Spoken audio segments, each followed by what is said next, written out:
Bom dia, oitavo ano, tudo bem? Bem, hoje é a nossa última aula, uma aula de revisão do quarto bimestre. Então, preste bastante atenção. Queria deixar uma dica para vocês. Para vocês lerem da página 284 a 347. É 284 a 347. Não precisa ler tudo, né? Só vai olhar, dar uma olhada, os pontos principais, sublinhe, né? Para vocês fazerem uma boa prova, né? Não precisa ler tudo não, tá? Só para dar uma olhadinha assim, superficialmente, aí viu uma coisa interessante, uma coisa que você tenha colocado lá a canetinha lá para marcar texto e tal, aí para você lembrar. Bem, a partir da página 284, o tema que nós trabalhamos no quarto bimestre foi o imperialismo europeu. Eu trabalhei dois temas nessa prova, o imperialismo europeu, né, logo mais à frente nós vamos ver o outro tema. Né? Na segunda metade do século XIX, o desenvolvimento industrial da Inglaterra expandiu-se para outros países, porque a Inglaterra foi o primeiro país a fazer a Revolução Industrial. Tá? Isso aí foi muito legal, porque esse modelo ele foi espalhado por todo o mundo, né? Em todos os lugares, né? Todos os países hoje, nós temos o quê? Uma indústria. Né? Então, essa indústria, que começou na Inglaterra, ela foi se desenvolvendo e foi expandindo para todos os outros continentes. Né? E o que favoreceu surgir isso em outros países? Como eram antigamente reinos, eles passaram a fazer uma unificação desses reinos e se tornaram países, se tornaram estados nacionais. Então a Itália fez essa unificação e depois em seguida a Alemanha também trabalhou essa questão da unificação para poder desenvolver a indústria, né? Desenvolver o comércio, melhorar as cidades, né? A vida urbana ficou mais interessante e deixou de ser uma vida somente rural. Né? Com isso, com esse imperialismo, né? Com toda essa dominação, eles passaram a se interessar por outros continentes, né? A Ásia, a África e a América. Ok? Porque no momento eles já tinham colonizado a América, né, o século XV, e aí depois eles fizeram uma nova colonização. Né, e aí eles partem para a África também para fazer um processo de dominação. Ok? Bem, a gente pode perceber agora nessa revisão que é importante compreender, né, esse sentido de colônia, né, e de metrópole. Metrópole é a Europa, é a matriz. Colônias são os países que foram colonizados. Né? E esse conceito de colônia, de colonização, é um conceito que a gente pode explicar a partir da chegada do estrangeiro num outro território e dominar esse território e explorar esse território. Ok? Bem, o capitalismo industrial ele teve início na segunda metade do século XIX, em virtude da expansão ocorrida com a segunda revolução industrial, né? Quando novas tecnologias, novas estratégias possibilitaram a produção em massa. Então eles já tinham uma indústria, mas eles melhoraram, eles potencializaram essa indústria, certo? Criaram técnicas, estratégias para melhorar a produção e aumentar essa produção.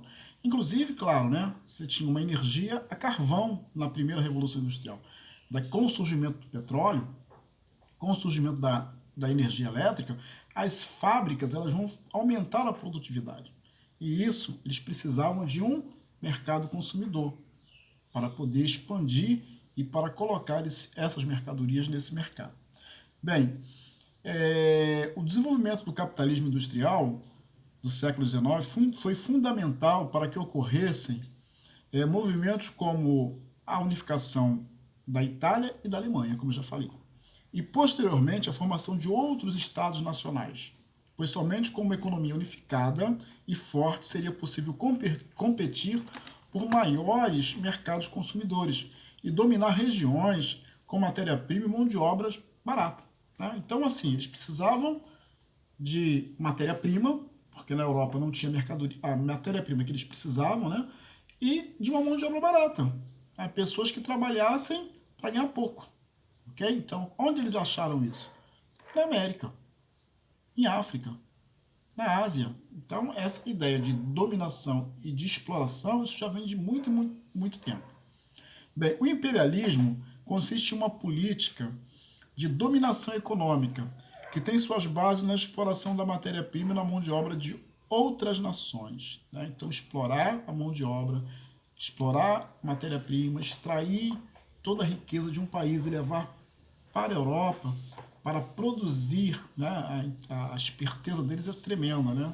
Eles tiram a matéria-prima de um lugar, levam para a Europa, beneficiam essa matéria-prima, criam produtos e esses produtos ficam caros e supervalorizados. E nós acabamos comprando esses produtos.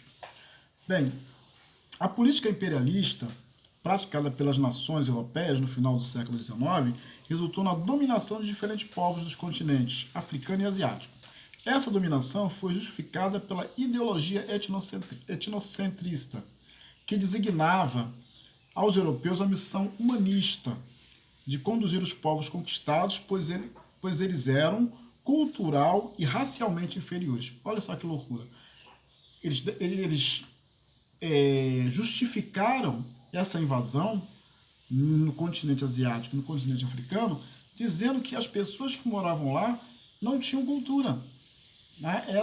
Eram pessoas inferiores. E aí, com isso, eles resolveram invadir, né?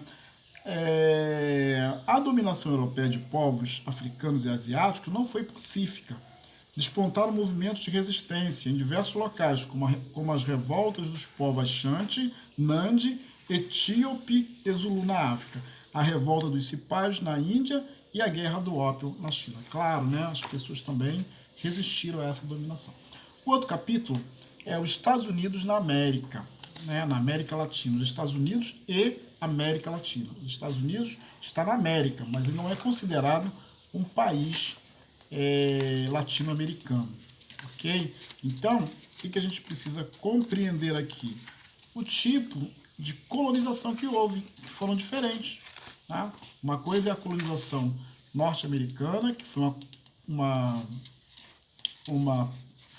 colonização de povoamento, e a nossa colonização, tanto a colonização na América Portuguesa quanto na América Espanhola. Foi uma colonização de exploração. Okay? Resumindo, o que nós precisamos compreender para fazer uma boa prova? A doutrina do destino manifesto. Certo? O que é isso? Era uma doutrina que justificava, né, religiosamente a expansão territorial para os Estados Unidos e para o Oeste, e determinou a política de venda de terras a colonos e um movimento que ficou conhecido como Marcha para o Oeste.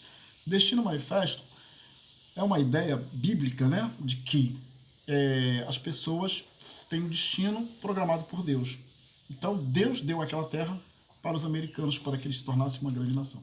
Na verdade, Deus deu para os ingleses, que depois se tornaram americanos ou estadunidenses. Eles vieram, as 13 colônias foram fundadas por ingleses puritanos, religiosos, que vieram da Inglaterra fugidos por uma perseguição religiosa e se estabeleceram na América do Norte, né, e criaram os Estados Unidos da América. No final do século XIX, os estados do sul dos Estados Unidos aprovaram as chamadas leis Jim Crow, que legalizaram a segregação racial contra os escravizados. Também é uma coisa que até hoje, né, a gente pode ver por aí como existe uma segregação, como existe uma limitação para as pessoas da raça negra. Somente quase 100 anos depois, essas leis foram revogadas, após as lutas dos afrodescendentes lideradas por Martin Luther King Jr. Então, Martin Luther King, ele era um pastor batista e que liderou as marchas contra a segregação nos Estados Unidos, por mais direitos sociais, direitos políticos para os negros nos Estados Unidos, né? E trabalhava a questão da igualdade, né? Ele escreveu um grande discurso e depois ele publicou e falou, né, em vários lugares sobre o sonho, né, I have dream, eu tenho sonho, né, que um dia todos serão iguais, estarão andando lado a lado, brancos e negros, né, índios, cafusos, mulatos, seja lá o que for, mas que têm os mesmos direitos, a terra, a alimentação, a liberdade, etc. Okay? Durante o século, antes disso, né, vou falar sobre a política do Big Stick. Reivindicava o direito dos Estados Unidos em intervir na soberania de países da América que estivessem em crise. Então, os Estados Unidos sempre viram a América como um quintal da casa deles. Toda a América. Sempre se sentiram donos da América. E aí eles têm uma política chamada América para os Americanos. Certo? Então, essa política de Big Stick é o seguinte: era se alguém de fora da América viesse aqui impor qualquer tipo de política, Big Stick é porrete. Vamos dar porretada nas pessoas, pegar uma madeira e bater. Né? Mais ou menos a ideia é essa. Mas, na verdade, não é só isso. É uma proteção armada, bélica. Os Estados Unidos é um país que tem uma potencialidade de armas, né? E isso faz com que ele se torne a maior potência do mundo. Durante o século XIX, os governos dos países com população miscigenada adotaram políticas baseadas na eugenia para tentar modificar suas características genéticas, afetando principalmente os povos indígenas que somente na metade do século XX começaram a organizar a resistência indígena na América Latina, para terem direito à dignidade, ao respeito e às suas etnias e culturas. Né? Então, assim, essa era uma política da eugenia de embranquecimento ou de mudança, né, na cultura e na organização dos povos, tanto indígenas como negros. Né?